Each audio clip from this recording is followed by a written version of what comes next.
every day actually is watching people make choices that take them a little bit closer to the best versions of themselves. And then when I see that happen, that's what gives me the most joy. Traveling the world, making my own way, working as I went was incredible education. Travel is such a great way to get to know yourself. Yeah. You shouldn't be seeking wealth. You should be seeking wisdom and friendship. They never said, I wish I'd, check Instagram once more, or, I upgraded my Merc. Yeah. They never say that, Yeah. ever. Yeah. It's always, the time. The world is an incredibly critical place, so you will never get it right. But one thing you can always get right is be true to yourself. You can always be true to yourself, but you will never make everybody happy.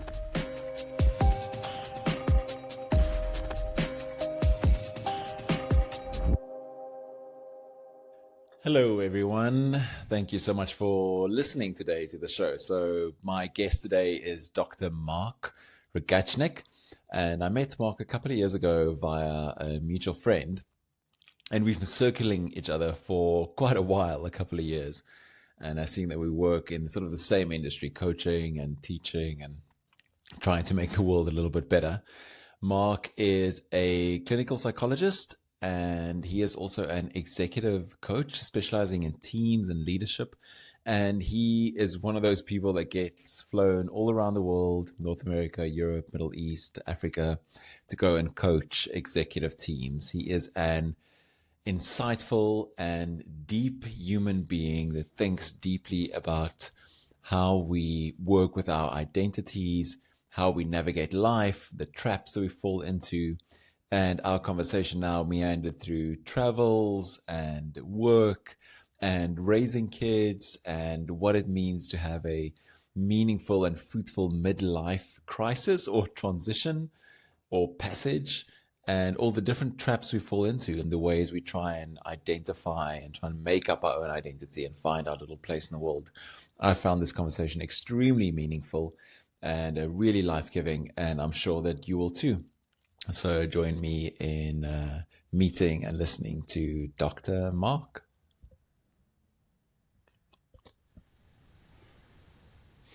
Hi, Marc. Welcome, welcome, welcome to our little show, Through the Fog. Thank you for spending some time with me this morning and just chatting through how you found your way, what are you up to, what mission you're on, all like those little interesting things. So welcome. Thank you. Thanks, Peter. Looking forward to the chat. Awesome. Really great. Can you remember how we met? I always start with this question. Can you remember how we met? We were introduced to each other, but I have to admit, I knew about you well before we met. Okay. You've got some very big fans in the world, and two of your greatest fans are Shane Dryden and Andrew Smith. Oh, yeah. And so your name kept coming up. And I'm not sure how we got introduced to each other, but our first chat was a call. Okay, yeah, it was. That's where we first had a call, just like, what are you up to? What are you about? People thought we should meet. Fred Rode then jumped in and was like, yes, you have to. Okay. I can't believe you haven't. He made me feel quite guilty that I hadn't met you. It basically felt like a part of my life was like in the dark. And so we had a lovely call. And then, since then we've had the wonderful opportunity to meet regularly. So Yeah. that's what I remember. Yeah, something like that. Yeah. I think it was Andrew. So Andrew, I'm trying to convince Andrew to come on the podcast as well, but he's very hesitant. Okay. He's always like, so what am I going to say? It's like, dude, you founded Yuppie Chef. Like, you're going to have a lot to say. Like, there's some stuff to talk about. So, I think it was Andrew that introduced us, and we've sort of circled each other for a while. So tell me, but who is Marc? The big question. It's interesting you ask me this question at this stage in my life, because this sort of midlife transition that I think I've been in for a while. I think fundamentally, I've always been about people. I'm an optimist. I believe very strongly in the very best of human nature. And that has, I suppose, influenced many things that are important to me in my life. Um, so being a father, being a partner, being the leader of others is just really matters to me. Um, and I think what's most exciting every day actually is watching people make choices that take them a little bit closer to the best versions of themselves. And then when I see that happen, that's what gives me the most joy. And so the work that I do is very much aligned to that. Supporting people, helping people, maybe at times guiding people who are curious and interested to consider whether they've got alternative choices or ways of seeing the world or seeing themselves.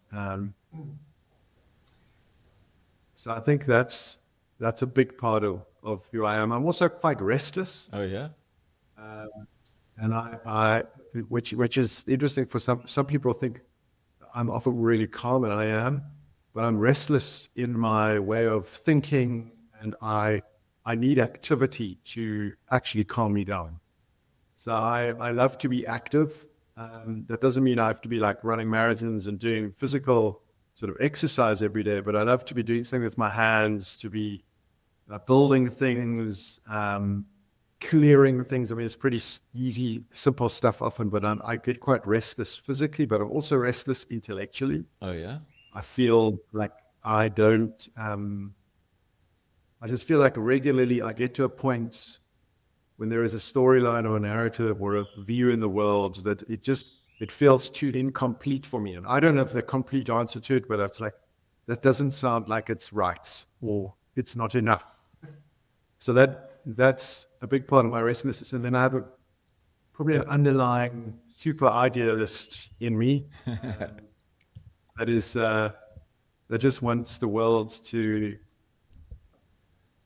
be a place where everything can be in harmony, everything, and that we all get an equal shot. And so a lot of the things that I suppose activate me is injustices, unethical behavior, selfishness, competitiveness.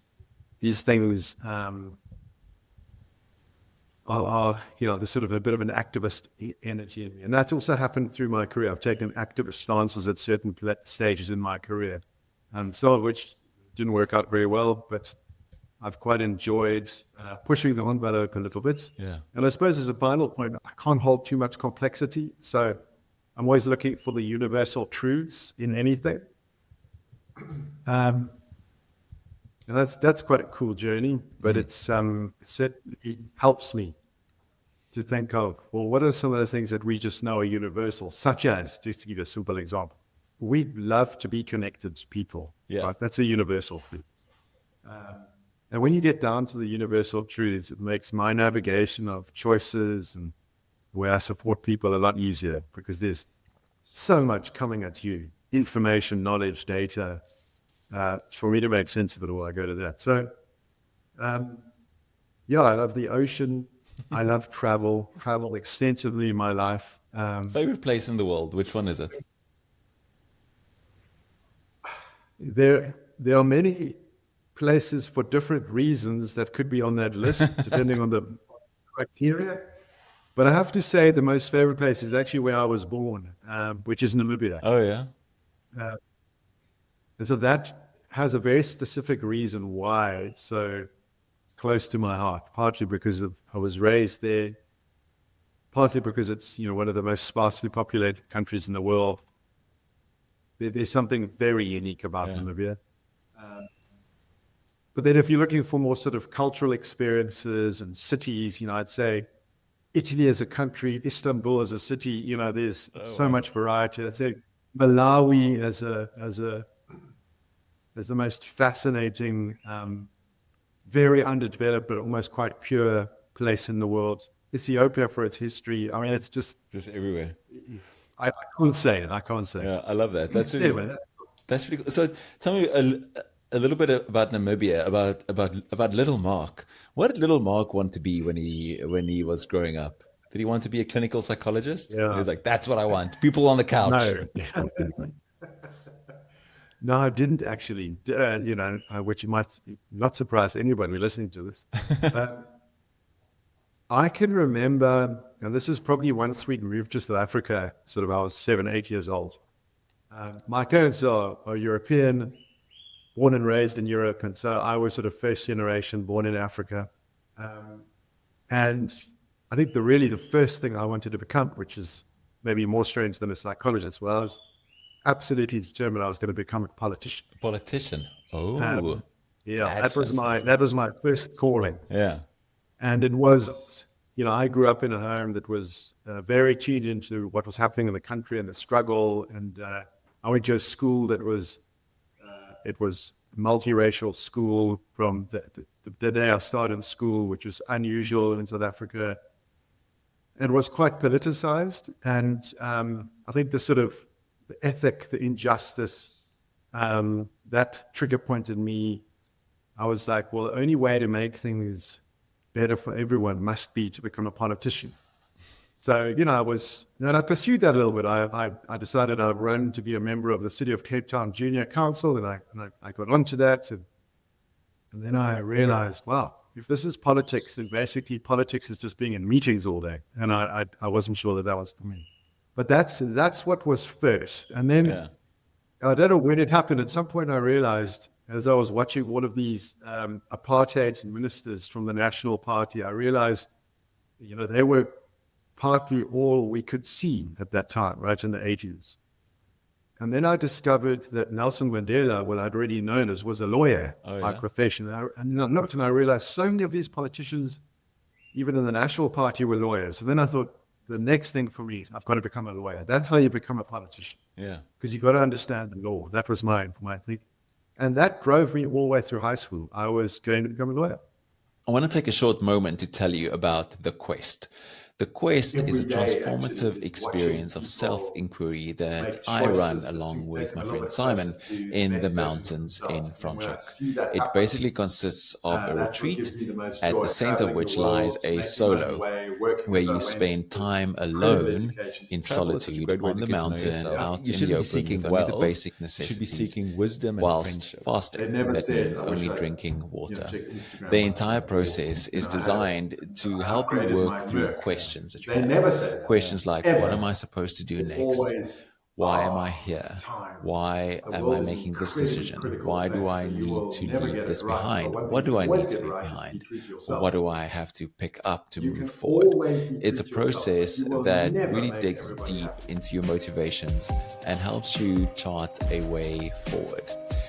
If you are interested in joining this process, we are running the next one in October. Thank you so much for and it is a 4-day in total So quest. So it's 2 days of preparation, one 24-hour solo, and then a day of integration. And if you're interested in this, please go onto my website. This is peer.co/quest and fill in your details there, and I will invite you to a info session or have a meeting with you to discuss about why you want to go on this and whether or not this is a good fit for you. This has been one of the most transformative experiences of my life. I did my first one, a 12-day quest with a 4-day solo, about 8 years ago, and have facilitated many since. And I'm always amazed about how much this process transforms a human being. I would love to have you become a part of that circle. If this resonates with you, please reach out. And our conversation now meandered through travels and work and raising kids and what it means to have a lawyer. And then where did the scale tip? So did you go to the law path like after school, or did you go like, at which point did you go, okay, no, I'm going to focus on the individual, or I'm going to focus on, how did that come about? Sure. So when I finished school, so the early 90s now, I actually decided I want to take a gap year. I was probably the only person I knew at the time, one or two others who would take a gap year, and I wanted to go travel.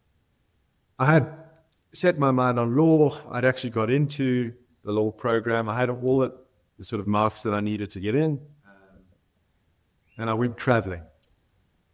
And what was so fascinating was one of my really good friends from school who'd gone from the small school that we were both a part of. When the schools opened up to become multiracial, my mom allowed me, basically, if I wanted to move to another school for the last few years of school, she said, you can, but only if they're multiracial. And so I did. I made a school to a big government school.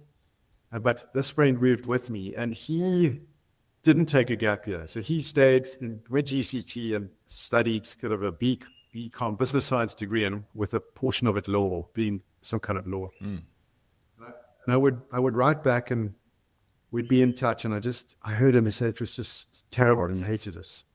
I thought, if he hates it, I mean, we're so similar. This is not going to be a good thing. And so I actually let go of law, and I thought, well, let me travel, which was the best thing I could ever have done. Traveling the world, making my own way, working as I went, was incredible education. And I came back and I said, actually the best thing I could do right now is give myself as many options as possible. So I looked at what interests me. What interested me was I no longer was really interested in law. I thought it's business, something around business, economics, psychology, people, and the environments, right? So I picked a BSOC-SCI, a Bachelor of Social Science degree, where you could pick from many different areas, including anthropology and a whole host of other things that I did. And I thought the university is not going to be a means to an end; it's going to be an end to itself. This thing is just going to be something that gives me exposure to great ideas, ways of thinking, possibility, even possibly a career. And that's when it started to narrow. I went, economics, business, it gets pretty boring for me, and I'm not sure that I want to study that. Environmental sciences and all of that side, I thought, interesting, but would I want to be doing that work every day? Does that really, does that interest me enough? But what was really capturing me was psychology. And so it was there after first year. Okay, I'll do second year. Okay, I'll do third year. Yeah. And then at the third year, it was like, wow, this could be something that could influence a whole host of choices I make in whichever career I choose. This feels useful, and I'm interested in it. And I was pretty good at it too. So it was almost felt easy. It felt sort of sometimes quite intuitive. So that's when it happened. It actually happened while I was studying. Yeah. Which is actually something that I don't think enough young people get a chance to do today, is take a step back, take some time to get to know who they are, which is what the overseas, struggling, surviving, engaging with people, that really changed me in a really positive way. I grew up, I became more clear on what it means to be in the real world. And then to come back and go, I don't want to commit fully to this one professional track. I want to keep my options open, because as I often tell people who want to study law, and I did this myself. So I was just do yourself a favor, go and spend a day in a court. Oh yeah. Right? And what that looks like and feels like. And tell yourself, this is the environment you want to be in.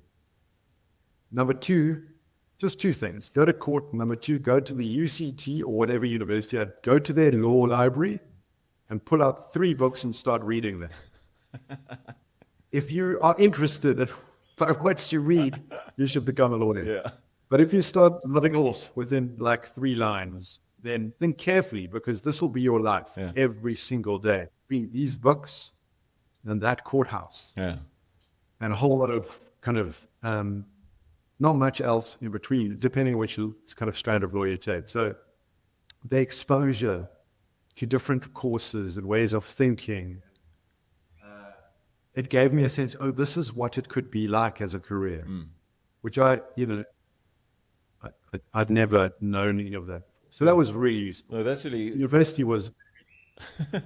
That's really amazing. I think it's like one thing I want to sort of dive into there a little bit. It's like a really big question though. It's like, how do you get to know who you are? Like, I mean, I'm such a fan of travel as well, because I think I also spent some time living in London when we all were abusing those 2-year working holiday visas, and then eventually the UK government caught on. They were like, okay, these South Africans, we can all kick them out. And then and you just grow up so fast, right? So travel is such a great way to get to know yourself. Yeah. There's that great little book called Vagabonding that I love. It's like this little travel guidebook, but it's actually a book of philosophy, like why travel matters so much and how much it changes you. But I mean, how do people get to know who they are? Like, because people make decisions based on this track, like laid out for them, right? And I think back in the day, it was maybe even more so when we were growing up. You go to school, go to varsity, pick a degree, pick a career. And I think then it was like you do 10 to 15 years per job, and then you do like 3 or 4 jobs during your career, and then that's sort of the road, right? And I was listening to, I can never remember the guy's name. He played Oscar Wilde, like the actor. And he was talking about Oscar Wilde's writings, and then he said, Oscar Wilde said, it's only only accountants and lawyers who know what they do for a living. But if you choose the artistic life, you never really know what you do for a living. You're always creating your life. And I was like, oh, that sounds amazing. So I really like that. Maybe it plays into my inability to make decisions. But I think that like essence of how do you get to know who you are? Like, what would you advise somebody? Are we starting off with the easy questions? Yeah, this is the easy one. It's like know thyself, right? Sure. So many thoughts that I have on this, because obviously this is what I actually work with every day. I usually work with somebody that's sitting in front of me, or a group of people that I'm working with who are there because they've lost their way. And what that means is they're doing activities and spending time in their lives out of alignment with what they think their true uniqueness is, what really energizes them. And they've just ended up separated almost from themselves. And so the question of like, how do you work out who you are? And when do you do that? And how early should you do that is an important one. It's also, how did that happen? That people ended up so far off their unique innate talents and gifts and interests. Well, what happened? And there are a few things that I observed that happen. So I'll try and answer how do you find out who you are later. But I think one of the things that happens is, and I see this a lot around now, as much as in our day when we were growing up, people don't have enough time to just be bored. Oh yeah, that's interesting. Yeah. So if you look at kids today, their lives are often a perfect mimic of a job. Oh yeah? Their lives are just like we have meetings and calls. Their lives are lessons of a particular length. They move between things, and they have this practice, that practice, get home, do that homework. They often work longer, do more, are more activated. Expectations are longer in a day than many adults. And they never truly have a chance to be bored. And it's in the boredom, when you really don't know what to do next, that generally what can bubble up is something of interest to you, maybe inspiration, where you begin to go, you know what I'd love to do now? I'd love to do right, or I just want to build something, or that I think is a key part that's missing. Our lives and our kids' lives are just managed to a diary, and they are full. Yeah. The other is that when you're bored and when you have time, you've got more time to be with people, with friends, that it's not doing an activity together. It's being bored together. Right? So, like, I could be completely wrong, but I imagine that some of the greatest ideas... Okay. But I think some of the greatest inventions and even companies that have been started by people, young people, is when they've been sitting around not really knowing what to do, wondering what next. It's a bit like a band, like they're just, jamming, and they're like, we're not anything really doing. We're just producing something, thinking together, and then something pops. Now, a lot of times, it's the relationships around you that help you work out. How am I different? How am I similar? What do I like? What don't I like? Who are the types of people I'm drawn to? Who am I not? So there's this very important, especially in your adolescent years, opportunity to separate from your parents and to find your tribe.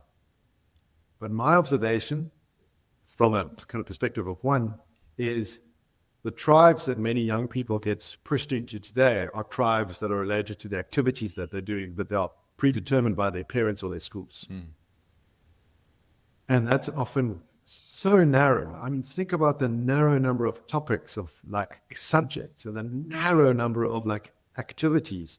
That is nowhere near a representation of life. But you get these sort of artificial groupings at times, and there's lots of benefits to these things as well. But then I think the next kind of thing that happens is we don't test ourselves in it.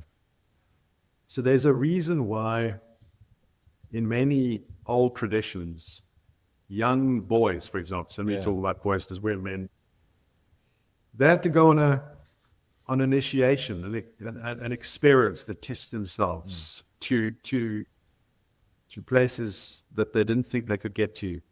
They have to endure something over long periods of time. They have to prove their manliness, whatever positively that means.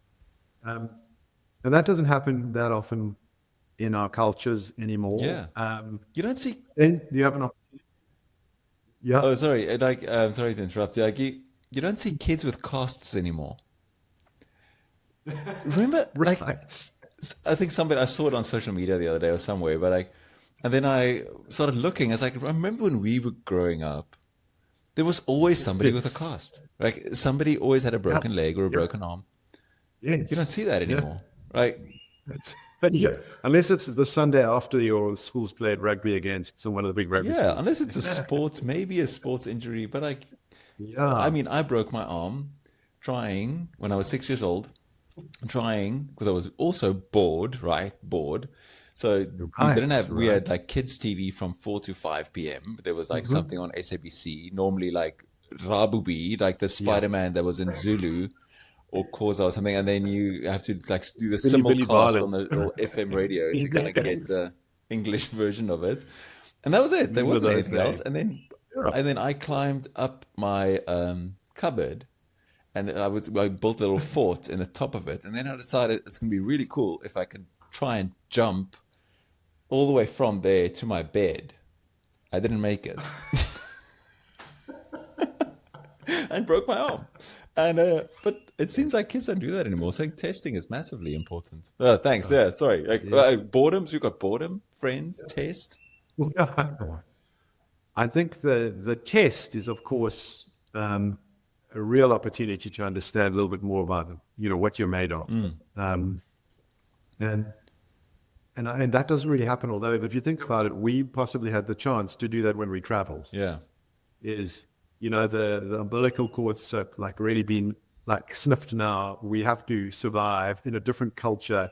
There's something so powerful about that. And I'm a big fan of sending young people out to go and explore, to learn more about themselves. But I think really what then starts to happen is getting to know ourselves is best done in relationship, right? So when we're in a relationship, we're forced to face how easily or how hard it is for us to be in relationship. And usually that tells us a lot about how we were raised and the way that we've been attached to other key people in our lives. And it's in relationship, especially intimate relationships, that we have a real chance to work out who we are and what work we still need to do. But then we need to be open to the feedback. We need to be open and willing and curious to do the work, to invest the time. And it's, that I'm just giving you as a sort of a few contributing factors that I think help. If I look at people that I sometimes work with in their 40s and 50s who are lost, stuck, unhappy, who don't know who they are, it's usually because what I've described to you now wasn't given enough time. They literally went from hyper-managed school environment into a hyper-managed job, loaded on a whole lot of responsibilities, and boom, they got stuck. And they didn't have the time, and so they seek it out in coaching, when psychology or therapy. But it's little snippets of time rather than full lived experiences. And for me, I can certainly say I've done a lot of major travels, big, hard travels. They shape absolutely who I am. And my ability to persevere, be resilient, and understand what I'm good at and not good at. But it helps doing it with someone else. You can go, irritating me, Mark. Why'd you get so flustered at the border posts? Just calm down. And I'm going to get anxious. Authority. I've got a thing with authority. But calm down. They don't know you.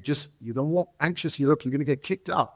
So that helped, right? And I was like, I am calm. I am calm. But you're not calm. I love that. I mean, you get to know somebody so quickly when you're traveling with them, right? It's the easiest way to ruin a friendship as well. Completely. Absolutely. Yeah, exactly. When you travel. So I'm such a nervous traveler. Like Riolette gets so, my wife, she gets so irritated because I check my passport 1,000 times that I have it. Passport and credit card. Those are the two things that I continually check because with those two things, I can do anything. Right. So if I have those two, that's the bare minimum. And then I'm like, do you have the passport? So she's like, I've got them in my bag. It's fine. I was like, you have to show them to me. Like, don't tell me that it's there. Take it out, show it to me. And then I have to touch them and go, yes, okay. And then 10 minutes later, I'm like, is responsible about it. Do you have the passports? And she's like, I just showed them to you. I was like, I just want to be sure. Like, are they still in your bag? Like, it's the worst. But there's so much there, Mark. Like if I run through them, like the boredom. I was thinking, like, I'm building this talk on AI for one of my keynote sessions. We're doing researching and then diving into that world, which is so freaking interesting and fascinating. And then I came across, no, I'm going to mispronounce his name, Rogatschnig. He used to be the CEO of Google X, like the experimental kind of arm that built all the interesting, weird stuff. And he's written a book called The Happiness Project, where he wants to see 1 billion people happy. That's their mission. And he's such an interesting guy. And he was talking about AI and so his thing was that he's really optimistic and he thinks it's going to create a utopia. And which I like being an optimist. I'm not naturally an optimist. I think I'm like more of a nihilist at some point, or an absurdist. I think that's more where I am. Like I'm made peace with the absurdity of life. But and then what Godard then said is like what he imagines if we have this super intelligence intelligence can solve problems. Like that's the idea. So if it's super intelligence, it will be able to solve any problem. And of all the data we've created and generated over the past kind of 500 years, let's say since the printing press, right? All this data we've created is now being fed into this AI, and then it'll be able to solve any problems. And then what do we do? And then he had the most interesting answer. He's like, well, we can finally leave the factory. And I'm like, I was like, fuck, that's such a cool thing. Like, because we were forced into the factories 150 years ago, forced into the factories, into these lines, right? So lines, production lines, everything, and then sitting in rows. So school as well, talking about schools and calendars and all these things. And we live our lives in these rectangles and squares, like screens you're looking at, the office you're sitting in, like everything you have is like these rectangles and these squares, and a factory is like this box and you're in a line and everything sort of, and he was saying, what will we do then? Like, what will we do? If, for example, if all the problems are getting solved or the work is getting done, and there's unlimited resources and wealth and all these things, like, what would we do? And then he's like, well, we go back to the campfire, right? We go back to the campfire and we sit around in a circle and we talk to each other and we ponder things and we think about the big questions. And I was like, that's so cool. But then you have and I was like, this is going to be my talk. It's like from rectangle back to the circle, like we need back to the circle of friends, and back to that boredom that you're talking about. Because now all of a sudden there's no more tasks to do. If AI is doing everything, we're going to be able to be bored again, and then make something and then think about interesting things, right? So I think that's such a cool insight. Like time to be bored together. And I see our kids as well. When we go away on holiday and stuff, we have like a no screen rule, or we pick places with Wi-Fi, or we don't give them the Wi-Fi password, and for us as well. And then we all put our phones away, and then they're so frustrated. Like the first day, they're like frustrated, and I'm frustrated because now all of a sudden I can't go on Instagram or whatever, and I'm like, walking around. And then after a while, they just get bored enough, and they find stuff to do. Go on a little hike, explore, find a little thing, look under what's underneath a rock, like all those things. So it's such an important way to like learn. I really like that. That's really, really cool. And then friendship, right? The second one. So I was reading Epicurus, which I never liked because he's such an optimist. Like, like he's like, eat, drink, and be merry. Tomorrow we die. Like he's always like, let's party. Let's just be as comfortable as we can, because we're going to all die anyway. And I was like, that's such a stupid way to live. And then I started reading it a little bit deeper. And then one of the things he said is, and it's become like two guiding principles for me now, is like, one of the things he said was, you shouldn't be seeking wealth. You should be seeking wisdom and friendship. And like and this, I'd love to hear your thoughts about this, because wisdom and friendship, not love. Like, and it's interesting that it's not love. He doesn't say love. He says friendship. And I think the ancients or the philosophers had a really high value for friendship. In my thoughts, it's like that marriage was mostly convenience. Like it was a marriage of convenience, or it was a trade agreement or agreement between families, or so marriage and romantic relationships was a different category. And friendship was the thing that was sort of valued. Yeah. Right? Well, I think you like pulled at one of those universal truths. If we look at, I mentioned sort of me being in midlife transition, as are you.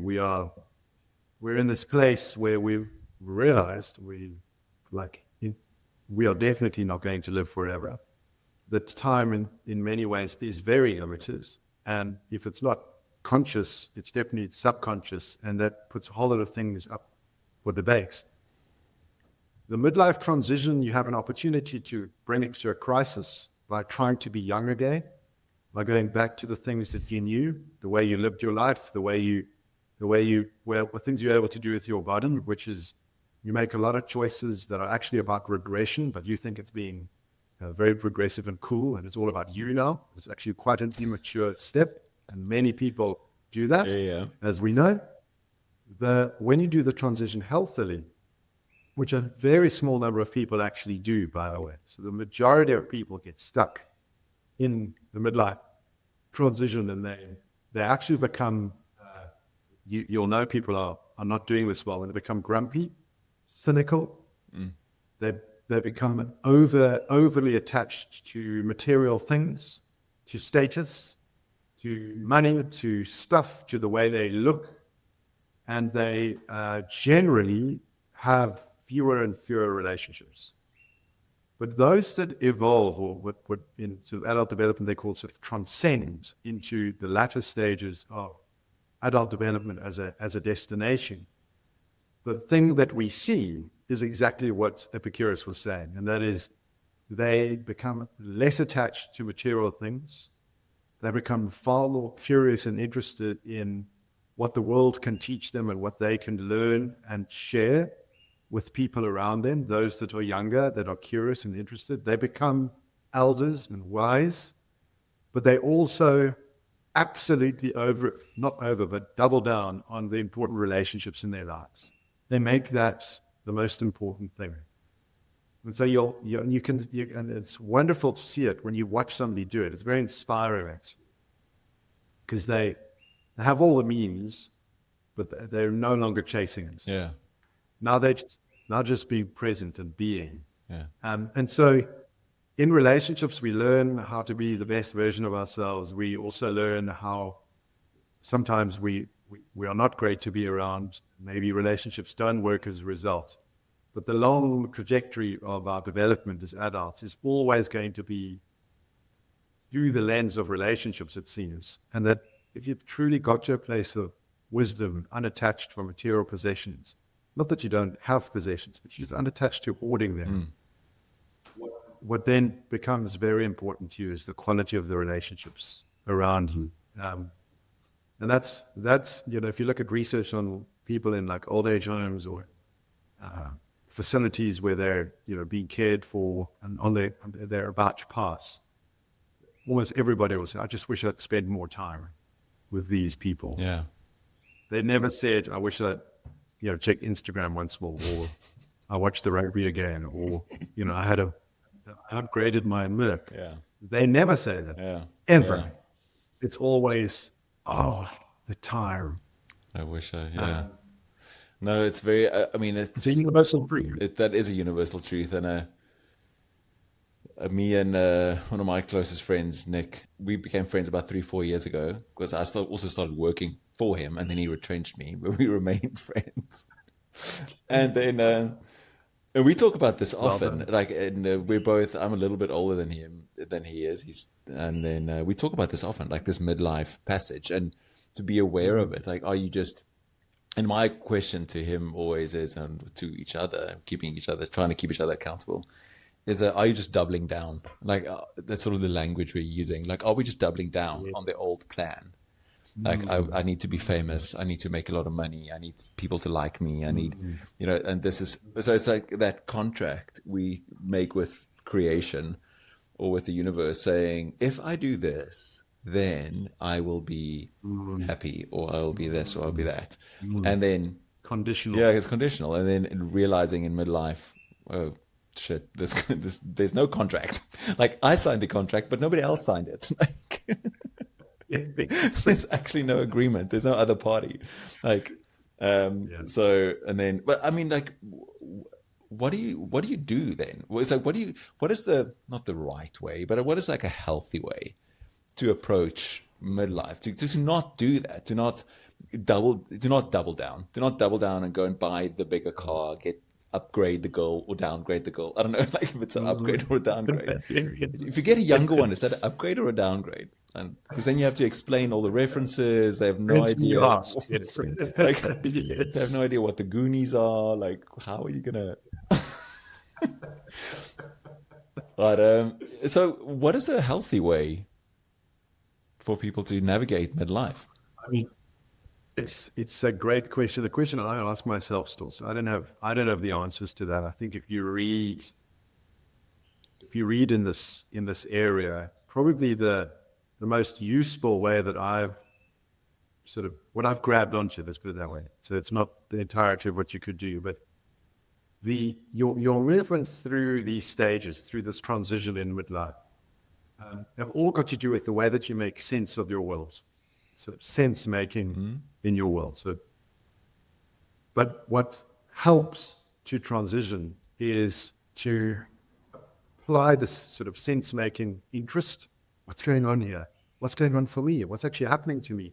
What are other people seeing happen to me? Can you see how sense making is it's very active, it's exploratory, it's curious, it's also difficult, right? Because it's making sense of yourself through the eyes of your kids or your partner or people that knew you from a long time ago or people that are new friends now, and constantly looking to work something out about yourself. But it's always towards meaningfulness. That's how I've understood it. So what is it that I do that is meaningful, full of meaning? And if I think about upgrading a car, and I ask myself the question, if I make sense of that decision, I ask myself, what is the meaningfulness of the upgrade of this car? Yeah. And is that something that I feel comfortable with? So if the answer was, I'm getting a 4x4 because I'm going on long journeys around Southern Africa as regularly as possible to explore the place, to meet new cultures, there's something very meaningful about the way that decision has been made.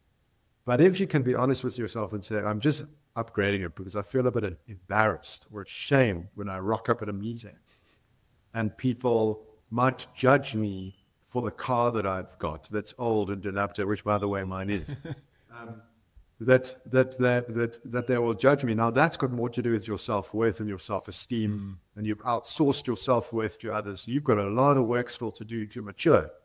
In which case, asking that question, is this meaningful?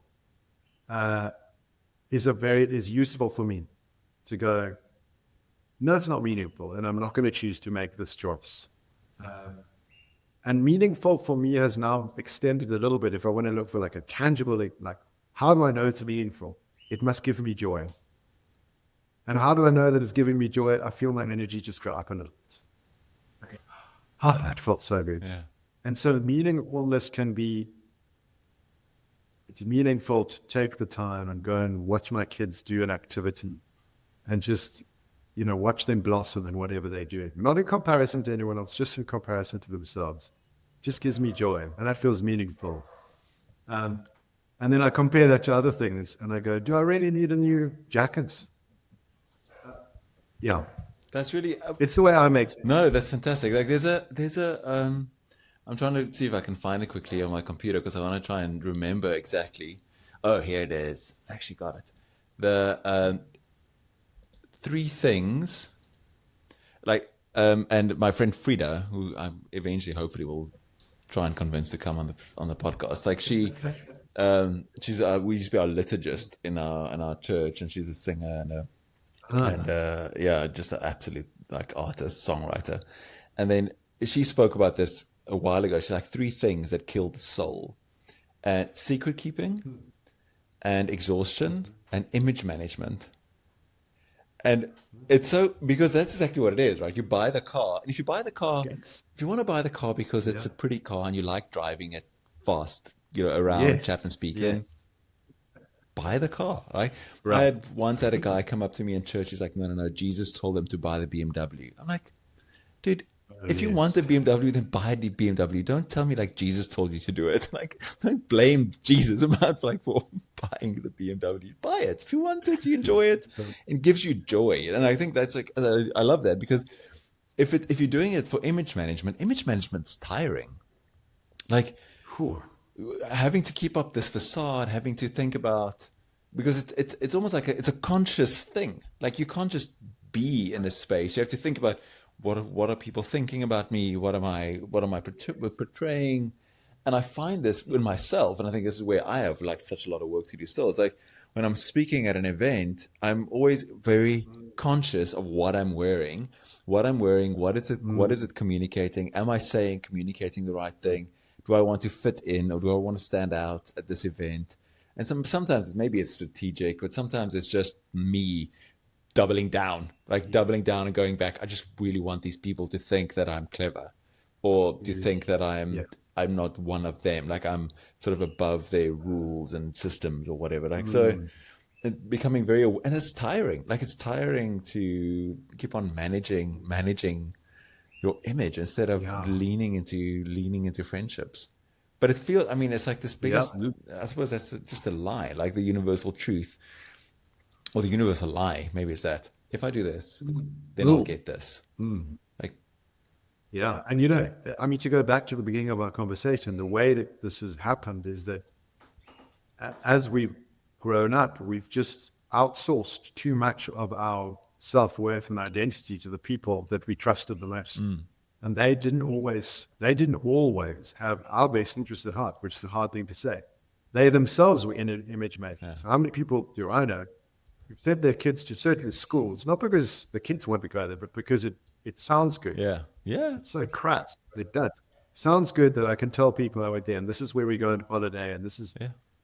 And so we get ourselves trapped in this image making pursuit, in this sort of constant approval seeking need, and really, reframing certain things with respect to like a meaningful and who am I, back to who am I, what makes me unique. You can imagine, and I get this as well, I like to wear short shirts and often shorts to meetings.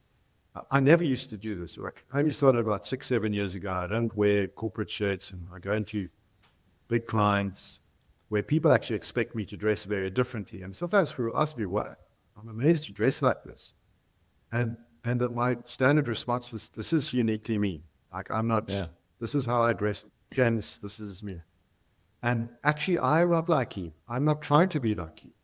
I'm not trying to match the organization. I come here as an outsider. And so I feel quite comfortable just being me.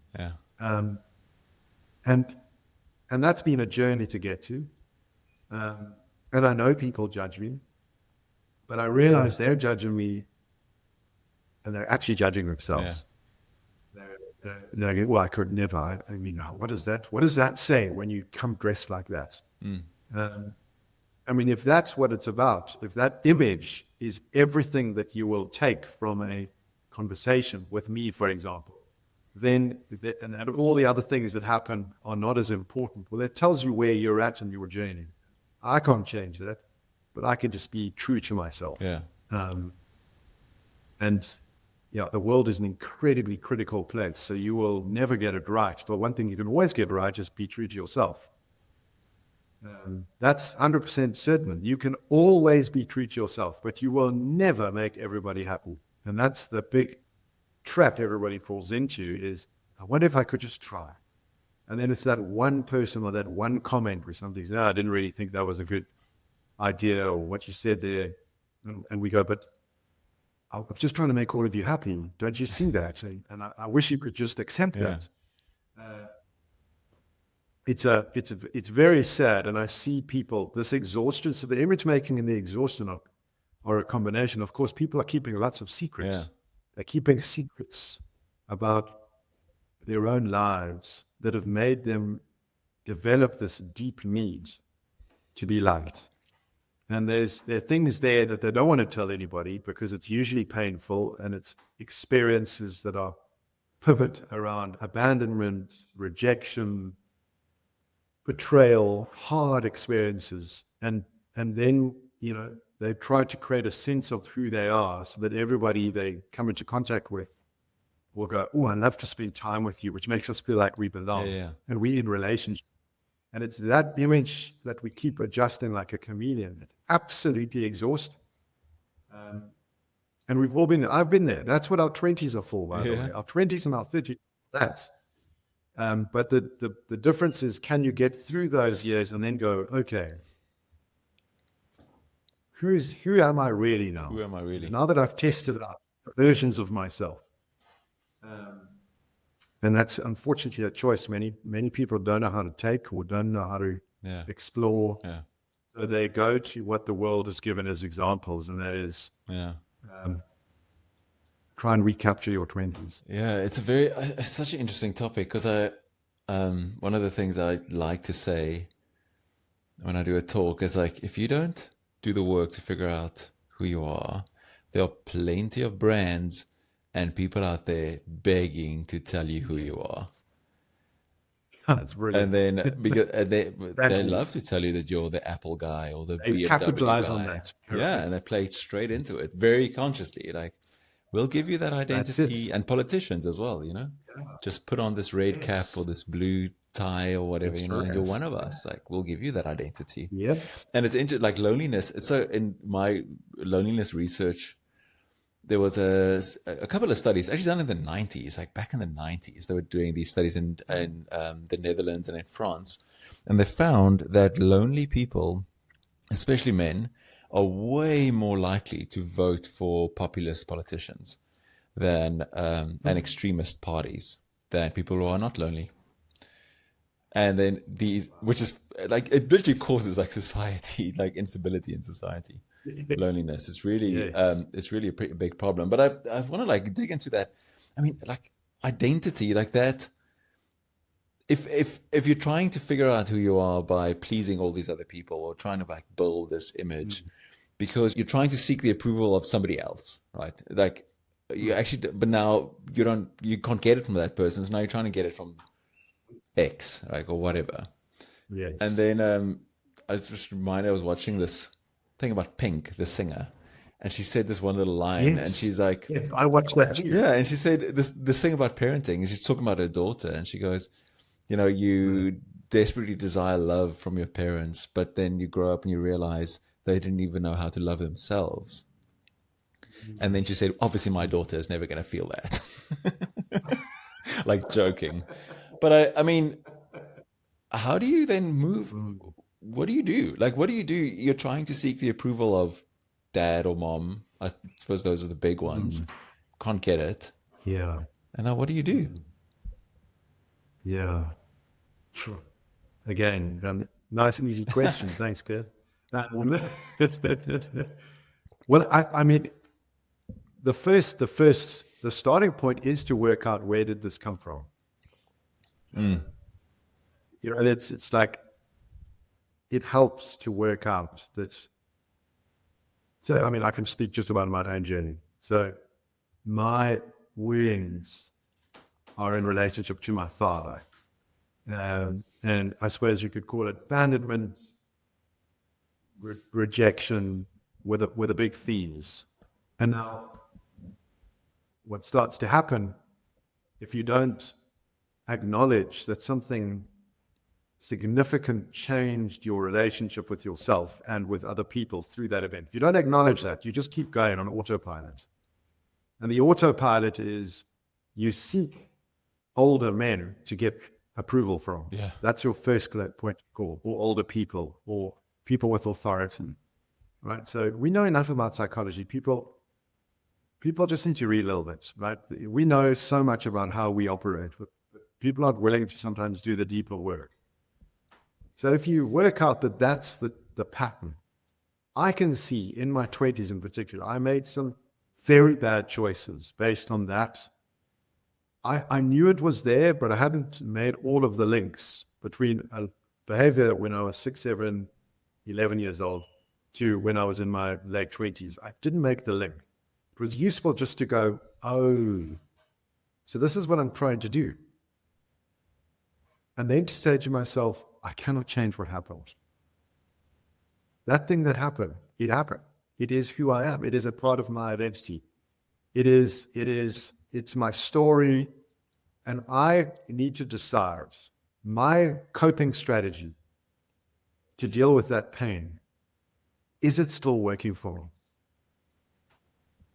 And then to go, what are the alternative coping strategies that are out there in the world, right? Yeah.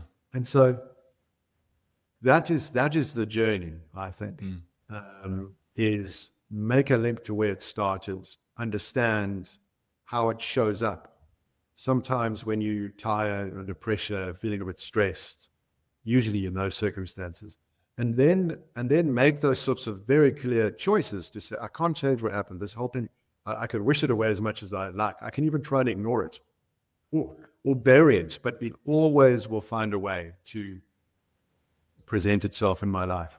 And then what are the alternatives? And when you're trying to explore alternatives, like that's where it's useful to have somebody to go to, a philosopher, somebody that's a psychologist, like it did. There are great thoughts, people that capture the universal truths of human existence that can guide you in the alternative choices that you can be making. And one of the most important messages you'll receive in that journey is, if you cannot get approval from others, how can you find approval from within yourself? And so, it goes all the way back to, you have to start doing the work to love yourself, to acknowledge yourself, to actually say to somebody, yes, I am a compelling, thought-provoking, professional speaker. I am that, and I will own that. Right? Yeah. That's what you can say for yourself. Yeah. And it's not about comparing or saying you're better than anyone else. It's that genuine sense of, I am this. And I've often struggled with what I would call false humility. No, I'm not. No, deflect. No, I still do it. I think I've even done it on this call. And that's not, it's not actually healthy. I need to be able to say, yes, I do have some thoughts on this. They're not definitive thoughts, but I have thoughts and I stick by them, and I'm confident that these are going to be useful. And that gives you a sense that I am, confident, not arrogant. Yeah. And that I have a sense of worth that I cultivate, and that I also care for, to not allow these old habits or other people to break that down. But it's the most important journey, and it's probably, if you look at loneliness, it's the journey that many lonely people have not fully engaged, and they've looked for like tips and techniques and short strategies and quick wins, and they've projected the solutions to their loneliness onto groups who they think are going to represent them, who are just really manipulating them. But, unfortunately, all they're doing is still seeking approval. Yeah. Belonging, be the tribe, and have a cause. Okay, I think I went off point. No, that's amazing. I mean, I'm like trying to hold it together and not get completely triggered because it's such a, not a sore point, but I mean that wounding, and especially the father wound. And I think for many men, if not all men, like that is where you get the wound, right? The wound, because you have this expectation of this is what a father should be. And I think that is like hardwired into us. You have this expectation of this. And when you're young, maybe in the first couple of years of life, you have this very kind of grandiose view of your dad, and he's this gigantic figure that can do anything and that's strong, and you get disappointed, and then eventually get disappointed. And I often think about how have I already wounded my son, and because I see every now and again, I see it, and I can notice how he's trying to navigate, and he's already made this decision of seeking approval, and I was like, oh fuck, oh, damn it, no, I did it again, like I also did it. But it's sort of, maybe it's inevitable. Maybe it is inevitable. I don't know if our wound, do we need a wound, do you think? Or is it a necessary part of our identity? Or is it something that we should try not to get? Yeah. Give? Well, I think it is part of our human condition to have painful experiences. It's part of what helps us learn about who we are. So there's great value in it. I think it's when those experiences don't get explored, or there isn't the thoughtfulness around, is my response to this healthy for me and the people around me, that things become problematic. But it's part of the human condition. We will be facing suffering throughout our lives. And so, for example, trying to take children and put them in these bubbles of absolute safety where everything is perfect, what you find is when they step into the real world, when they leave your bubble, they are completely ill-equipped to deal with like what's going to come at them. Yeah. And they dive into a complete identity crisis because what they thought the world was and how people treat each other, it just wasn't that. Yeah. I think we don't have to deliberately wound them. So that's my next point. Yeah. But things are going to happen, and it's interesting. Like I look at people I work with again. I've met many, for example, come from amazing homes. The sort of parents, conscious parents, very thoughtful, grounded values, invested in connection, demonstrated love without conditions. In those environments, and then because of circumstance, had to, for example, send this boy to a boarding school, and the boarding school broke him. The boarding school is where all the wounds are from. The relationship with the schoolmaster and with other boys is what distorted his sense of what healthy and normal is. Yeah. And still in his 50s struggles with that. But the home, and it's this comparison that he has of like what it was there at home and what it was in day to day in a boarding school, and the dysfunction, and then the disconnect between these two worlds. So you could do everything that you want to do, but it's, stuff is going to happen, and how the person can navigate those is really, and be supported is maybe the point is, when we watch our children struggle, I'm not convinced our role is to eliminate the struggle. It's to walk alongside them as they navigate the struggle. Sure. And I think that's a very different thing to calling the teacher, getting the teacher fired, getting the test redone, getting put on the A team. No, you didn't make the A team. Yeah. The point now is, let's talk about how that is for you and what happens next for you. Yeah. It's got nothing to do with the school. This is your experience. And so that's a different approach, I think, which I'm not sure I see that happening all the time. So like, Yeah. so that can be an unhealthy navigation of the struggle in life. Yeah, no, for sure. And I think as a friend of mine, Leonard Sweet, he's a semiotician and a futurist and a church historian, like super interesting guy. Okay. A massive influence in my life. And he talks often about parenting, and he's in his, I think, late 60s or so. And then he talks about how I think he's got 4 or 5 kids.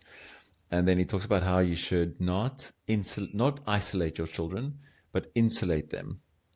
And I've always really liked that sort of as a philosophy for parenting. I'm not trying to isolate you from the world and from pain and from wounding, but I'm insulating you. So I'm giving you the tools in order that you can deal with it. Like I'm giving you sort of a barrier, but then armor to go out into the world. But I'm not isolating you from the fight.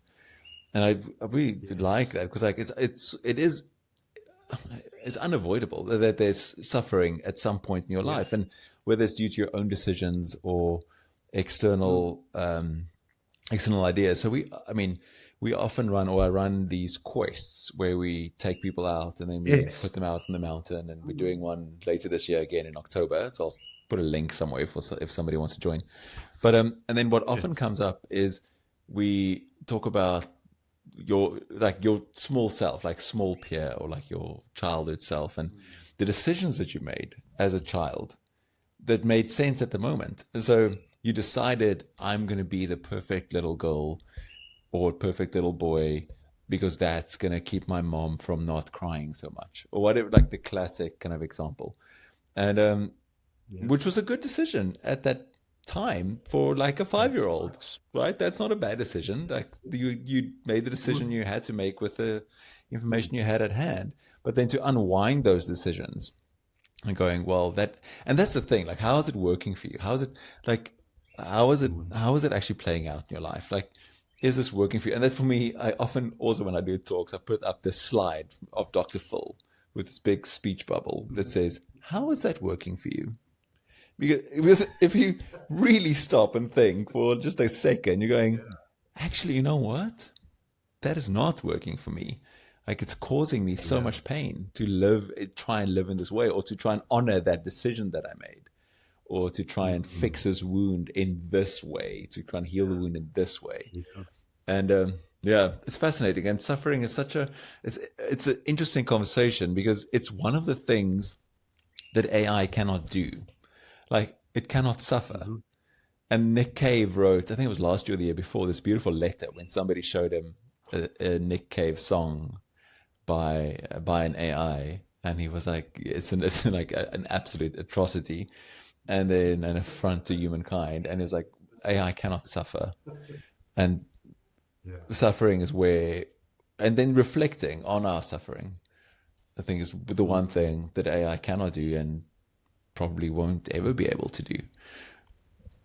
And that's what kind of makes us unique, but at the same time not intentionally wounding each other.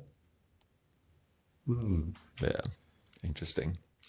Then the taste part is interesting as well. Like with we talk about boredom and about friends and about taste. Yes.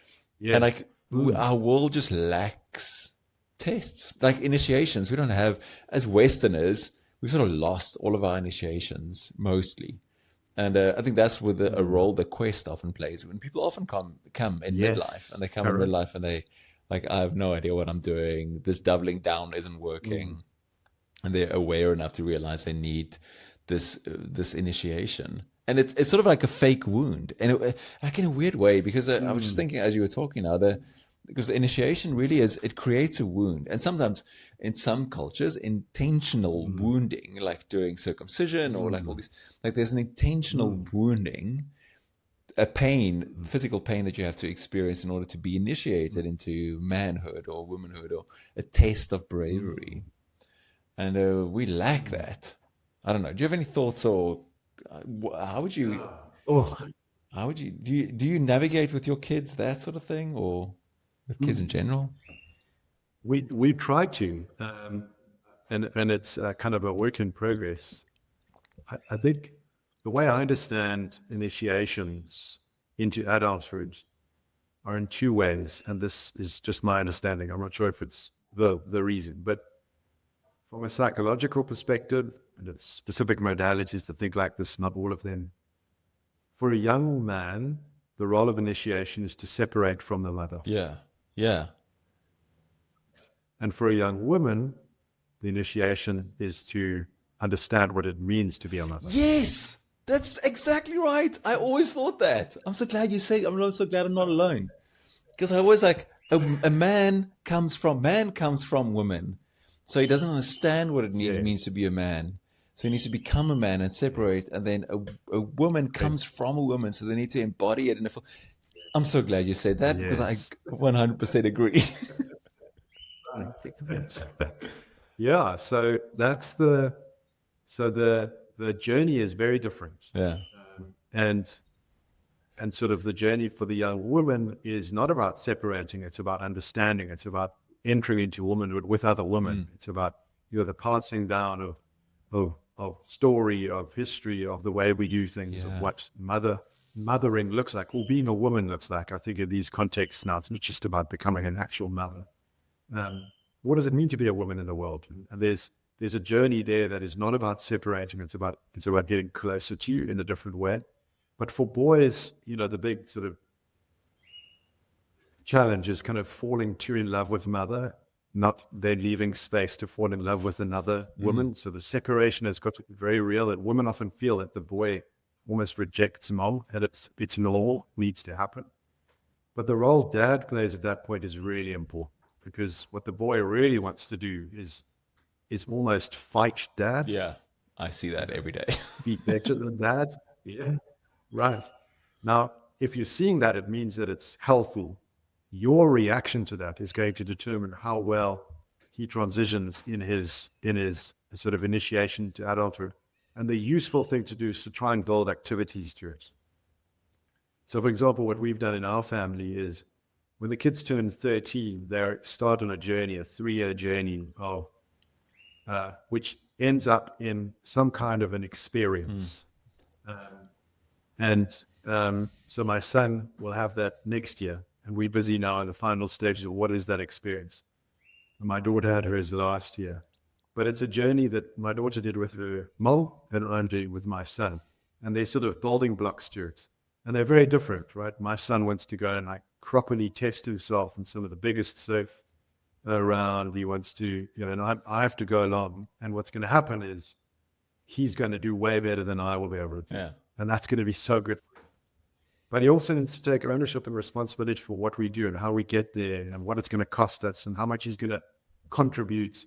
So he's got to become involved in the whole journey. But another aspect that he is not yet aware of, and I don't think he'll listen to this podcast, is I also am taking him back to his roots, our ancestral roots. I wanted to learn about my family lineage, where we're from in Europe. What is our story as men? Yeah. So part of our trip is a combination, but that is a piece, very deliberate, that I'm holding as part of that journey to, teach him what it means to be a man in our world. And some of the things that we do not want to be as men, that will be many role models or people in our family history that we do not want to be like. So I think it's an intentionality. It is an experience for boys. It's an adventure. It's something difficult. It's something that they'll look back and go, oh my gosh, can't believe I did that. And it can be going hiking for 5 days and just rough sleeping in the bush, right? That could be it. It doesn't need to be something extravagant, but it's got to be something with dad. Yeah. And even with other men, and it's got to be hard. They've got to hurt themselves in some ways. They've got to fall, not sleep properly. They suffer. Yeah. But it's in the suffering that they learn, hey, I've got it. I've got what it takes. I can make it. And maybe they won't make it. Maybe they'll hit a wall. And then it's well, I'm going to get through this. Yeah. There's no mom to rescue you here. Exactly. This is you on your own now, right? So I think it's just a mindfulness. I've got a book that somebody gave me, and I sort of try to follow some of the steps and then make it my own, make it a family thing. What is the book? Oh, I forgot it. I'll send it to Yeah, you. send it to me, and I'll share it with everybody. My bookshelf is Yeah. so I Yeah. can't even use No, it's a fantastic and so vital. Like I think we try and do very similar things with our kids. My son and I are taking a little journey in about 2 weeks' time as well, and There we going go. on a little bit of an Yeah. adventure. And then, yeah, it's such an important thing. And instead of just trying to isolate and kind of wrap them in cotton wool and keep them safe, and it's really, I mean, it comes down to like how we really view people. Like, do we view people? Do they come into the world perfect?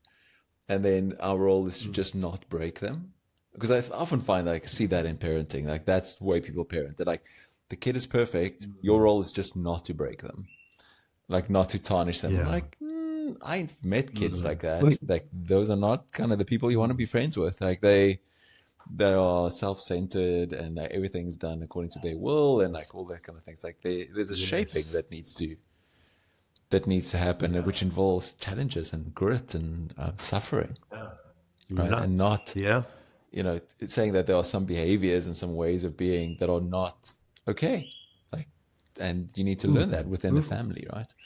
So it's like, you can learn that. We often tell our kids, you can learn that here, and we love you, and we'll correct you. And if you don't learn it here, the world will correct you, and it does not love you. Yeah. And it's going to correct you in a very, very harsh way. Yeah, that's beautiful. Yeah. It's like, where do you want to learn? Yeah, exactly. Your Yeah, choice. your choice. You can go and learn on the battlefield, or you can learn here in the training gym. Like, what do you want to do? Yeah. Yeah. Best to maybe train That's a little correct. bit before, right? Sure. Yeah. Yeah. Tell me, Mark, what is one thing that people completely misunderstand about you? Wow. Completely misunderstandable.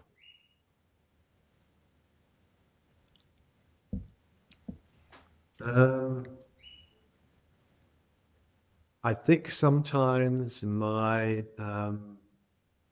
sort of activist passion gets misunderstood as a lecture. Oh, yeah.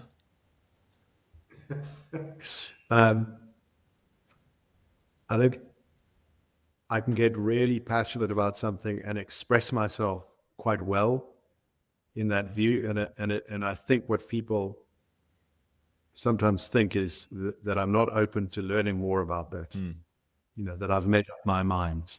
That I'm sort of lecturing something. I think there are times when, if I do adjust your question, it's like the things where I feel where I'm misunderstood, where I really want to explain myself is that sometimes.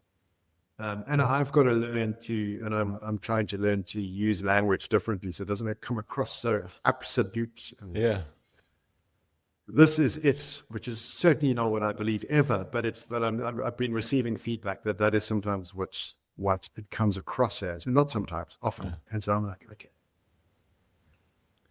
I definitely feel like I'm misunderstood there, and it frustrates me. But I know it's got to do with me, the way I'm communicating. The passion which I put into something. Yeah.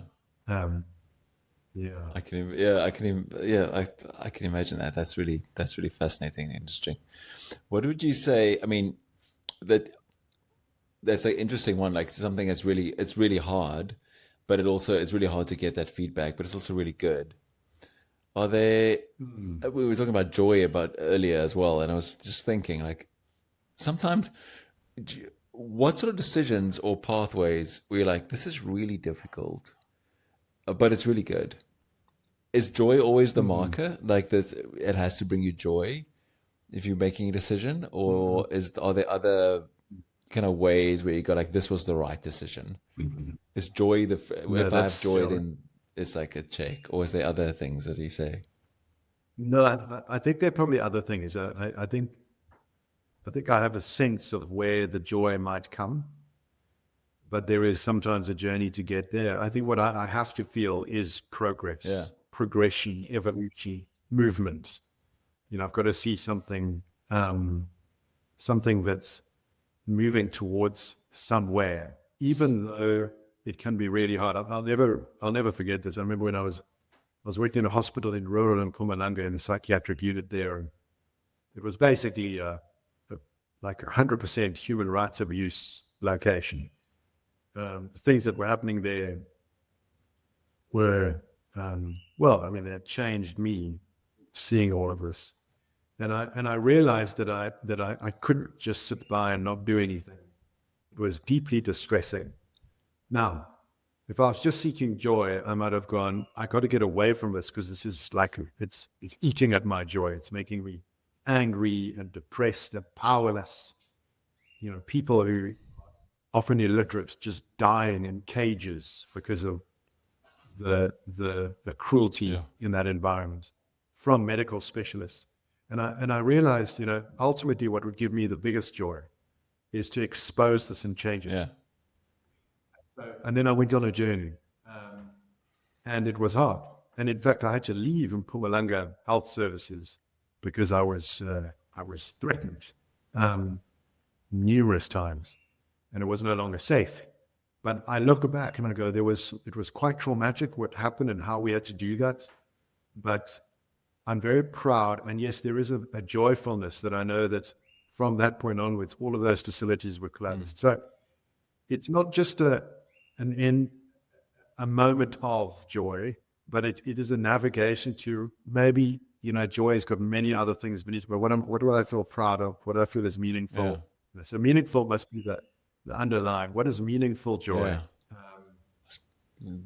I certainly isn't about just being happy all the time, looking for joy. That's an important distinction, right? Yeah. It's super important, actually. And I think, saying that, just go towards what gives you joy can seem very superficial, and it's just whatever's going to make you feel happy, have good energy. But I think my point earlier was sort of sense making of the world to find something that's meaningful to me and is full of meaning. Yeah. Will give me joy. These are the secrets. Yeah. And that was one of those. Definitely, it was like, wow. That was hard, which was tumultuous. It affected my wife and I tremendously. We had to leave suddenly, but sit back and go, stuff them. Yeah, I won. Yeah, that was good. That was like good at deep level. Which was like, really, really meaningful. I'm reminded of, there's a story about William Kentridge, the artist, and he was at a dinner somewhere in Europe or something, and then the woman seated next to him asked him, William, are you content with your life? And he said, do you mean, am I happy? And she went, good God, no, happiness is for Americans. Are you content? And I love that. It's one of my favorite stories because it can be such a trap, whatever makes you happy. Tell me, what lies ahead for Marc Rogatschnig? Well, I've been on a journey, more clearly on a journey towards some mastery. And don't ask me what that is. I'm working towards just really sharpening and mastering my craft in the work that I do, and that's actually quite narrow. And so that for me is always on. And the moment that I articulated this as what really keeps me going was the most important moment, and I'll never forget it. It's in a business partnership with my partner. Tidal, my business, it's a very established business. We've got lots of people working all over the world, and there's so much to be proud of there. But my business partner at the time very legitimately thought the idea would be build the business, make it scalable, increase the multiplier value, and sell it. And I actually got duped into that, and I thought, okay, so everything we're doing is to build the business to scale it and sell it, isn't it? And it shifted the way that I thought about the work we do, the people we work with, and how we do everything from contracting to fees we charge to the things we invest in. And then for really good opportunities for him and myself, we separated. He went off to get a really great job. And it was in that moment that I realized I'd been hitched myself to a future that I actually didn't believe in. Yeah. I've never believed. Many other businesses should believe in that future, but not in the people development business. And that's when I said, so what is it then? What makes us, and what will make me feel every morning like I've got something to get excited about that's meaningful? And it was mastery. And it just recognizing how far I am from mastery. And the beauty of that, what it's opened up me up to, is incredible curiosity and wonderful admiration. I have so much admiration for people in my field, you included, who do the most amazing work. And there's not even a percent or 0.0% of jealousy. It's pure admiration, because I recognize something through that admiration that I want to get better at. And so being surrounded by all these examples is just wonderful. So every day it's about mastery. And then it's a few things I want to get really masterful in. Is the work that I do with people. It's my writing. I love to write. I want to become a much better writer. And that means writing and doing more writing, which I'm doing, which I absolutely love it. I suppose that would be work career-wise. And I think what is really helping to make all of this possible is my very clear attentiveness to becoming financially free. And that's, goes back right to the chat we were having before we started recording. Is long time ago, because of a very difficult experience, because of a major financial shock, something was adjusted in the way that I thought about money. And it wasn't in the negative way. It actually started off slightly negatively and became incredibly empowering. And that was to start building into my financial habits and ways of thinking about money, this idea of financial freedom, or at least financial independence. And so what's in the future, and it's pretty close by, is that. And what that has unlocked already, even though I'm not there, still a few years away from that. It's not about being wealthy, it's just not having too many things to spend money on, that the amount that you need to spend is very little. You don't have to work every single day to make ends meet. That's what it is to me, because I want to work for as long as I can towards mastery. But that I can already see is creating quite a calmness in me, and it's elevated the sense of I absolutely have a choice on what work I want to do and who I want to work with. And so what I can see is in the future is kind of moving to, I met a colleague who only works with ethical companies that have got these things, which is it's like a tiny little group of organizations in South Africa, but he can because he's financially independent.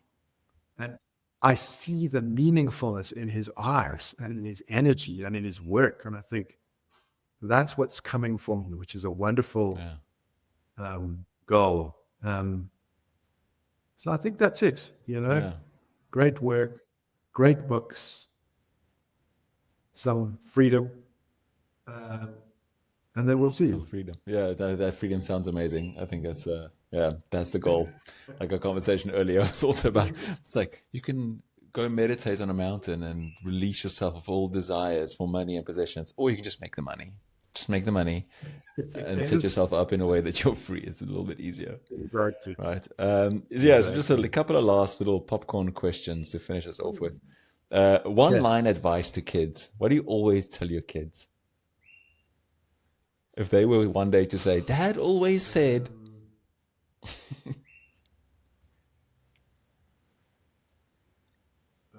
You've just frozen, Peter. Can you hear me? I can hear you, yeah. Yeah? Are you there? Are you there? Did you freeze? No, you didn't freeze. Okay. We can just... okay, sorry. Let's do that again. We can just pick that up.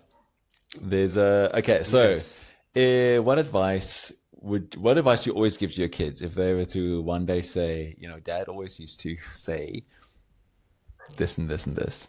What would they say? What do you always say to them? I think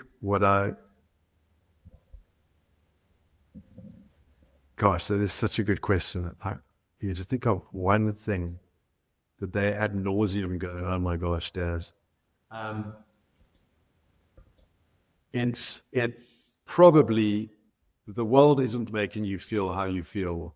You're feeling the way you feel. Oh, wow. And that's what you want to be working. That's pretty much what I will say regularly. Yeah. The world doesn't make you feel. The world isn't making you feel the way you feel. You're feeling it. And so you need to explore that. Yeah, I love that. That's really great. A book that changed your life.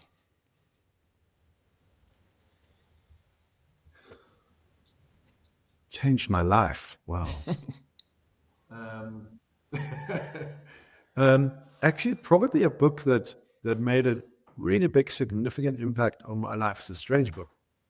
Was called The E-Myth by Michael Gerber. Oh, yeah, I know that book. That's a really interesting. The entrepreneur myth is for entrepreneur, right? That's right. That's right. That's right. And the reason that was so pivotal was it was at the cusp of me making a career transition from being a clinical psychologist to working in organizations. And I didn't understand the people in these places. I'd come from this medical background, and nobody in my family was a business person, has ever been. And so it changed my understanding of people, business, entrepreneurship quite significantly. So it was like a real mind-altering book in a very important time. So that's been really large. I think. I mean, it's going to sound maybe obvious to many people listening, but I suppose the Bible, right? So, in the times where I have invested into my faith, read the Bible and commentaries around the Bible from people that I find interesting, that's always been life affirming as much as maybe life changing. And again, what seems to be represented in the Bible are so many universal truths, which is why I get drawn to it. Yeah, no, absolutely. Like my kind of rule of thumb is if a book is around for more than 50 years, you should definitely read it. If it's been around for almost 2,000 years, you should definitely read it. You should at least own a copy. Right. Just the Lindy effect. Like it's been around for a while. Like you better read it. Last little question. This one is for me, most of all. What is your favorite restaurant in all the world or place to eat? Oh, okay. It is a place called La Rampolina. Yeah. It is a restaurant in a building that is 1,000 years old. It was an inn on a route between the Italian Alps and Milan. This restaurant sits above Lago Maggiore at a small town called Stresa in northern Italy. And it is the perfect mix of the very best of Italian cuisine and modern influences, but everything about the place is just spectacular in its simplicity, and it's like it is the number one place I want to go back to. Fantastic! I have to put that on the list. That sounds amazing. Yes. Well, thank you so much, Marc, for spending some time with me today. It was extremely insightful and just good. Always good to chat with you and speak with you. And I always look forward to our conversations. And thank you so much for taking the time to now we can share this with the rest of the world. So thank you. Thank you, Pierre. Thank you. I learn so much every time I spend time with you. So it felt very much like this was nutritious. And it's wonderful that you're doing this and getting a chance to share more of yourself with the world, along with a few guests along the way. So thanks for the opportunity. Thank you. You're too kind. Thank you for listening or watching, and thank you for being on this journey with me as we try and figure out and find our way through the fog of life and work. So I've been writing a really short little daily letter that comes out each weekday. And literally very short. It's less than 50 words. And it is a burst of inspiration with some thoughts on strategy, how to find your way, how to become a better human being and do work that matters. you can go to thisispia.co/daily letter to sign up and become a part of this community and hear about all the things that we get up to firsthand. Thank you for being a part.